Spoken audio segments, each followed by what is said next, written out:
Adiós ríos, adiós fontes, adiós regatos pequenos, adiós vista dos meus ollos, non sei cando nos veremos.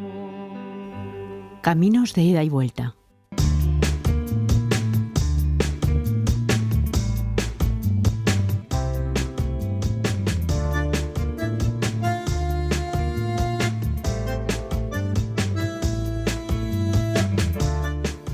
El 29 de septiembre de 1879, el alférez de caballería del ejército español, Joaquín Nin y Tudó, de origen catalán y destinado en La Habana, celebraba con sus compatriotas en la bella ciudad el nacimiento de su hijo Joaquín, cuya madre, Ángela Castellanos, era nacida también en Cuba, pero en esa Cuba aún española.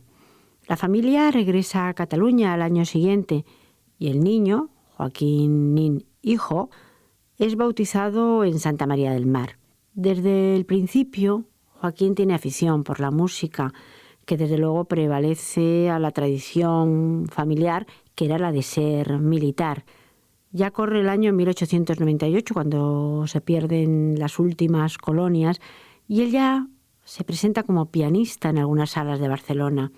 Es un camino de ida y vuelta en este programa, el de Joaquín Nin, que veremos que empieza en su Cuba natal, aunque hijo de catalán y de una nacida en Cuba, aunque de origen español.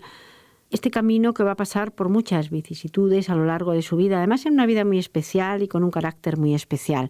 Pues para hablar de Joaquín Nin Castellanos, está hoy con nosotros, como es habitual, Jorge de Persia, crítico musical, musicólogo, al que damos como siempre la bienvenida. Hola, muchas gracias. Hablamos de Joaquín Nin, de este pianista, porque fue un gran pianista, también compositor, y veremos aquí sus composiciones, y de esta vida que empieza en Cuba, luego veremos cómo acaba también en Cuba, curiosamente, por las avatares de la vida. Vamos a hablar de su vida, no tanto su vida personal, aunque sí es importante, porque en otro programa hablaremos también de su hijo, un gran compositor, y también tiene importancia su matrimonio. Hay que decir que contrae matrimonio con Rosa Culmel, era una mujer cantante de origen franco-danés. Su padre había sido cónsul en La Habana y se conocen en La Habana. Sí. En ese momento, claro, era aquello como una extensión de España, ¿no? Sobre todo el comercio con Cuba, la cantidad de catalanes allí instalados y eso, y justamente después de este proceso de independencia es cuando gran parte de los capitales de catalanes en Cuba vuelven a Barcelona y es con lo que financia en gran medida la industrialización y el modernismo, ¿no? Joaquín Nin, músico, pianista, es sobre todo un personaje, es una gran personalidad internacional que le toca eso nacer en Cuba porque su padre trabajaba allí, estaba destinado allí, pero mantiene una relación muy estrecha con Cataluña, con España. No se puede separar su vida de su obra, de su música. Por lo pronto, su profesión era la de pianista y eventualmente hacía cosas de compositor, pero era un pianista muy, muy respetado, sobre todo en París, ¿no? París de los primeros años del siglo XX. Hablaremos también, por supuesto, de su faceta como pianista importantísima, de su vida en París. Pero hay que decir que si contábamos cómo contrae matrimonio con Rosa Culmel en La Habana, es porque hablaremos del hijo de ambos en otro programa. Aquí también vamos a hablar de Anaïs Nin, la gran escritora. Uh-huh. Y es ella la que cuenta cómo se conocen sus padres de manera bastante romántica en una casa de música de La Habana. Sí. El escenario siguiente, de todas maneras, es París. La familia se traslada a París y también por medio de Anaïs conocemos pues cómo estos primeros años son bastante felices. Nin se traslada a Berlín y es en Berlín donde nace su hijo Joaquín, que también será compositor, claro. ¿La vida en París cómo es? La vida en París es brillante porque tenía una casa importante, un salón. Anaïs cuenta mucho esto en las memorias. Y a esa casa iban los músicos más importantes del París de ese momento. Y estamos hablando esto de Debussy, de Dukas, de Falla, y por supuesto otros músicos españoles como Granados y eso. Y su salón, ¿no? Allí había unas sesiones musicales brillantes. Y él, sobre todo, era un dandy, ¿no? Vivía en un ambiente privilegiado. Tenemos que pensar que en la misma época, 1907, cuando Falla llega a París, Joaquín Nin era esto, lo que acabo de decir, una personalidad y eso, y Falla malvivía en un hotelucho intentando sobrevivir. Entonces, claro, para ellos, para Turina también, que estaba en París en esas fechas, y describen a Joaquín Nin como una figura con asombro, ¿no? Es que Joaquín Nin tenía además un físico que impresionaba, iba vestido impecablemente, sus maneras también debían ser impecables, y además era un hombre de mundo. Estamos situándonos a principios del siglo XX y estamos viendo cómo esta familia, que venía de La Habana, estaba en París, después ha ido a Berlín, después va a Bruselas, de Bruselas vuelven otra vez y se van a un castillo veraniego que había alquilado en Arcachon. Bueno, podemos decir también que aquí es una de las últimas etapas de la familia en conjunto, aunque la familia se separa y luego se vuelve a reunir y luego se vuelve a separar, lo iremos contando, porque allí decide Joaquín dejar también a la familia, a su mujer con sus 3 hijos, Anaís, Joaquín y Torval, que se trasladan en ese momento a Barcelona. París es el centro del mundo musical en ese momento y, como bien nos comentaba, ahí estaban todos. Estaba Ravel, estaba Debussy, estaban todos, también los españoles. Estaba Albéniz, estaba Granados. Y Nin se presenta en París y se presenta además tocando a autores, algunos muy conocidos como Bach, pero con obras que no eran muy conocidas, porque él lo que intenta a lo largo de toda su carrera es recuperar música, muchísima del siglo XVIII, música que ya no se escuchaba. Uno de los fundamentos de la música moderna en ese París de comienzos del siglo XX es la recuperación del pasado, sobre todo el pasado clavecinístico del siglo XVIII, recuperan todos estos. Y lo que hace Joaquín Nin es unir ese pasado también con compositores españoles. El caso de Errando, y él va publicando, y además en conciertos, él, Ricard Viñes y otros, hacen este ejercicio de recuperar para la sociedad francesa, que prácticamente había olvidado esas músicas, a los grandes clavecinistas. Ellos lo tocaban en el piano, pero eran los grandes clavecinistas del pasado francés y español. Y lo que hace también es, entonces, con estas piezas hacer los arreglos. Sí, claro. En ese momento se publicaban cosas y, lógicamente, él recupera piezas de los archivos o de primeras ediciones del siglo XVIII y hace arreglos porque eran obras que se tocaban sobre todo en los salones. Pues vamos a oír, para empezar, una de estas piezas para violín y piano, un arreglo de Joaquín Nin, La Afectuosa.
¿Qué es lo importante a destacar en esta pieza que hemos oído?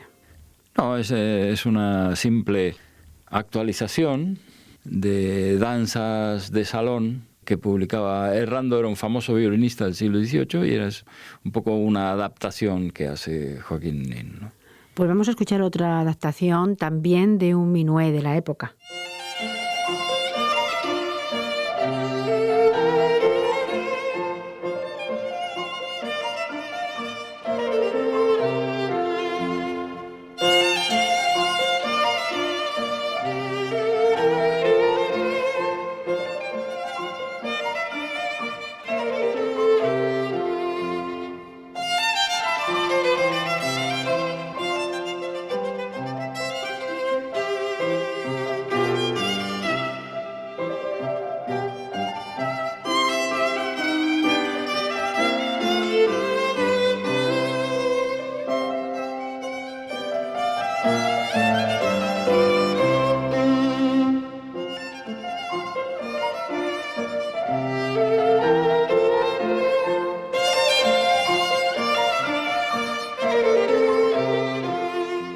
Estas son piezas que queríamos aquí escuchar porque son una parte importante de lo que a Joaquín Nin le interesaba. Él además consideraba que el arte era casi como una especie de misión y que era como una especie de obligación también muy seria y que también era un deber estricto.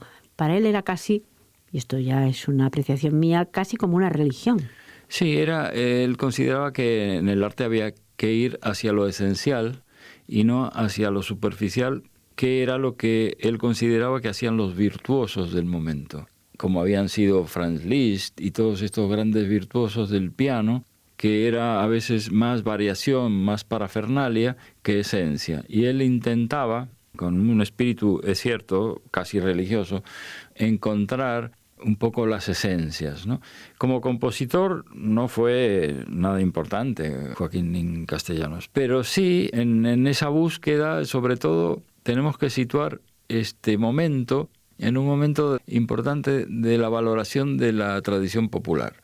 En España estaba Felipe Pedrell, que era el gran impulsor de la recuperación de la tradición popular, y en Francia, en París, estaba Charles Bordes.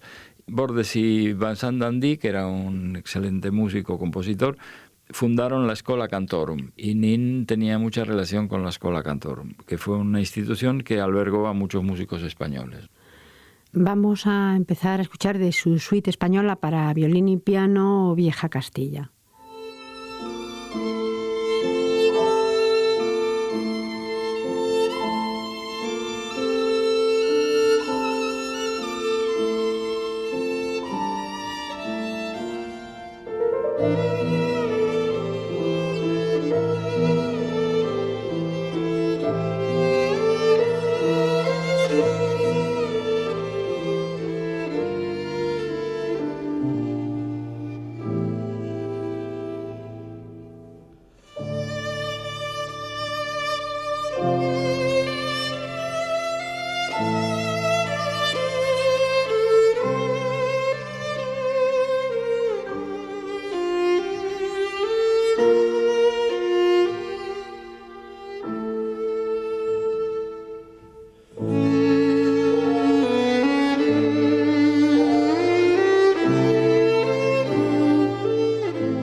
Y lo iremos viendo a lo largo del programa, va tocando las distintas regiones españolas. Hemos empezado oyendo Vieja Castilla, luego iremos otras. ¿En qué se inspiraba? Eran postales, se pueden calificar como postales, ¿no? Era una época en que esto de lo español estaba más o menos de moda y que se vendía, y entonces hace como un pequeño paisaje de pintura gorda y en base a una danza del lugar o a una canción del lugar, hace una pieza para salón. En este caso para violín y piano, las hacía para piano solo también. ¿Cómo está Murciana?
Seguimos en su casa, en el barrio importante y exquisito de Saint-Cloud, que es un punto de referencia. Allí están, como hemos dicho, todos los artistas.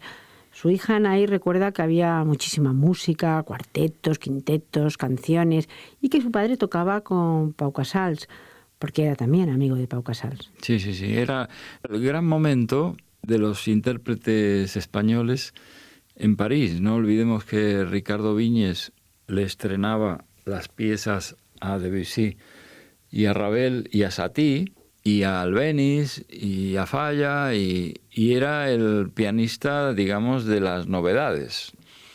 A tal punto que le decían que debía de ser el elegido presidente de la Sociedad de Autores Silbados, le decía un profesor suyo, porque claro, eran todas novedades y bueno, Debussy y Ravel eran músicas nuevas. Entonces, en ese medio se desarrolla Joaquín Nin. Tenemos que pensar también que 5 o 6 años más tarde se estrena Stravinsky La consagración de la primavera. Picasso está allí en pleno cubismo también, ¿no? De hecho, se cuenta, ¿no?, que cuando se estrena La consagración de la primavera de Stravinsky, pues esa representación fue bastante silbada. Joaquín Nin era un defensor de Stravinsky. Sí, todos ellos iban juntos a ver estas representaciones de Stravinsky y estaban del lado de los que aplaudían, mientras que todos los demás pateaban y tiraban sillas. Y al año siguiente, en el año 14, se hizo una versión solamente orquestal porque el ballet no gustó y la música desconcertó mucho, pero en el año siguiente se hizo una versión meramente orquestal en el año 14 y a esa pudo asistir Granados, que estaba ya tocando sus goyescas y demás, y tuvo mucho éxito en general en la sociedad parisina, ¿no? Para comprender esta figura, ya hemos dicho desde el principio que hay que comprender la propia personalidad de Joaquín Nin. Por ejemplo, Turina decía que vivía como un príncipe y que su figura llamaba la atención porque era muy elegante y además el sevillano pues le recuerda como atildadísimo, con una corrección exquisita, con sus lentes de oro, ese empaque aristocrático. Es decir, ese salón, su salón, debía ser algo más que un conjunto de grandes músicos. Él daba un empaque diferente. Sí, de hecho, bueno, no por casualidad tuvo 2 hijos como Anaïs, la gran escritora, y como Joaquín Nin Culmell, un exquisito pianista y también muy buen compositor. Entonces, era un ambiente nada vulgar, digamos, intelectual de alto nivel, ¿no? Pues ahora vamos a escuchar Catalana, una postal también de otra región.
Él, desde luego, tenía sus influencias, por supuesto, catalanas por parte de su padre.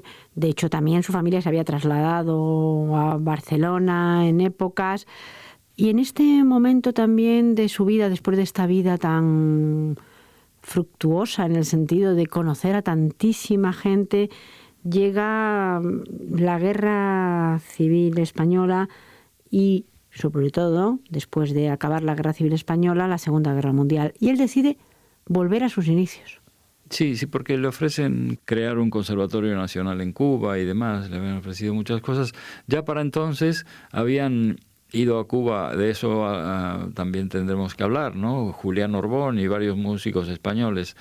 Y Cuba seguía siendo un referente. Hay que pensar lo que sería Europa que empieza una guerra en el año 14, acaba en el 19, todo ese intermedio entre las dos guerras, vuelve otra vez una guerra terrible en España en el 36 y hasta 10 años más tarde prácticamente no acaba la guerra en Europa. De manera que ellos veían que Europa estaba en una crisis total y donde no tenían lugar. Entonces, en ese momento, bueno, América ofrecía posibilidades.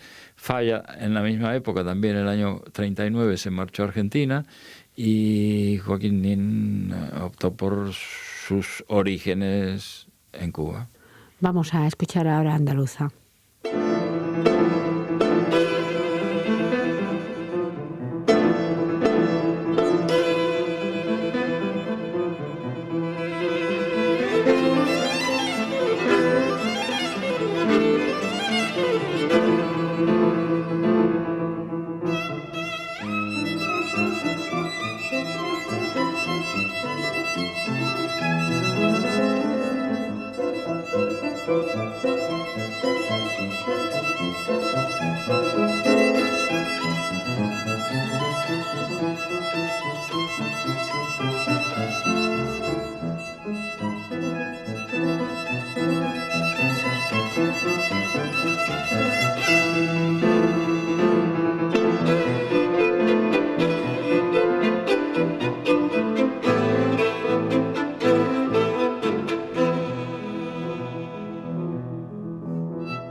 Joaquín Nin, además, en Cuba trabaja como profesor en el Conservatorio Municipal y también en el Conservatorio Nacional de La Habana, que sobre todo es para perfeccionar el piano, porque decimos que él lo que fue sobre todo es un gran pianista, un pianista.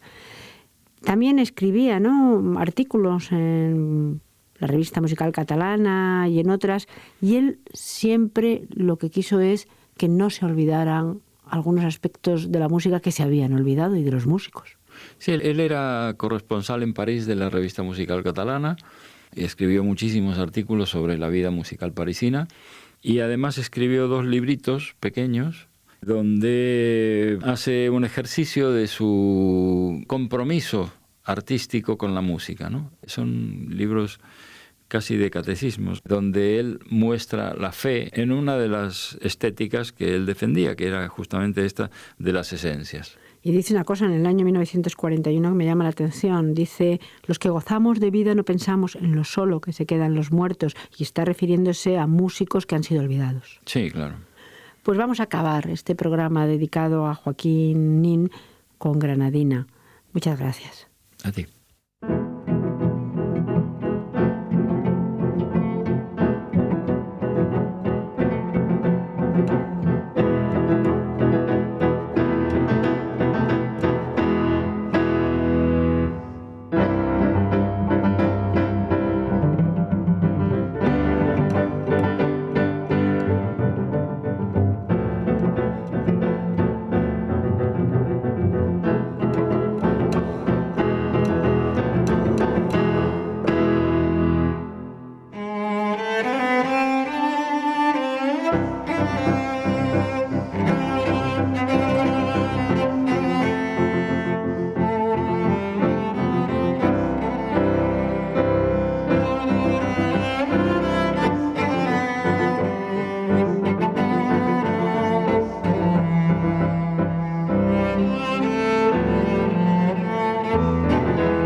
Caminos de Ida y Vuelta, un programa de la UNED con la colaboración del Centro de Migraciones y Exilios, el CEME, para Radio Exterior de España.